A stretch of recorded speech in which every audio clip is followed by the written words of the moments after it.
ඔව් අනේ මට කැවිලි හදන්නත් පුළුවන්. අපේ ආච්චිගෙන් මම ඉගෙන ගත්තේ කැවුම් කොකිස් මුං අලුවා එකිමෙකි හැමදේම. ඔයාගේ අම්මා පුදුම වේවි. ඌගේ අම්මා නෙවෙයි උඹේ අම්මයි මේ කයිවාරු අහලා පුදුම වෙන්නේ. ඔහොම ඉඳලා ඵලයන්කෝ මගුල් දෝලාවෙන් මිනිහක් ගෙදර සතියෙන් නැන්දම්ම උඹට පයින් ගහලා එලවයි. මම ඔයාට ඕති වර්ගයක කේක් හදලා දෙන්නම්. බටර් කේක්, චොක්ලට් කේක් හදන්න සිම්පල්. මට ඕඩර්ස් උත් ආවා. කොහෙද අපේ අම්මා කැමති නෑනේ. කවද්ද උඹ කේක් හැදුවේ? අනික අවන් එකක් නැතුව උඹ කබල දාලාද කේක් එක බේක් කළේ? උඹලා වගේ උන්ට රැවටෙන්න කොල්ලොත් ඉන්නවනේ. උන්ට කේක් නෙවෙයි මැටි කන්න වෙන්නේ. අපි පොඩි තැනකින් පටන්ගෙන දියුණු වෙමු. මම රොටි ඊරුමසුයි හදන්නම් පාරේ තියාගෙන විකුණමු. අපේ තාත්තත් හරි ආසයි මම හදන රොටි ඊරුමස් එක්ක කන්න.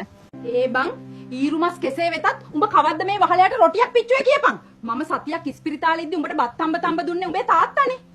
අද තාත්තා ගෙදර ආවම මම අහන්නම්කෝ දුවගේ ඊරුමස් හොත් එක්ක කාපු රොටි වල රස.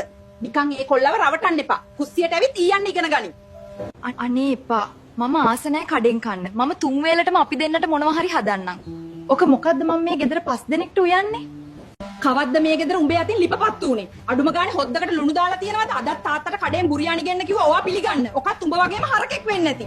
බබා අපි බැන්දම මම ඔයාට චිකන් හදලා, කරවිල බැදලා, කිරිකොස් හදලා, රසට බත් හදලා හබුන් කියලා කවන්නම්. අනේ බොරු කියන්න එපා. චිකන් හදන්න කලින් බිත්තරක් වතුරට දාලා තම්බන්න ඉගෙන ගනි. අනික දුවේ ඔය මෙනියු එක හැදුවත් උඹේ නැන්දම්මගෙන් මටයි ගුටි කාන්න වෙන්නේ.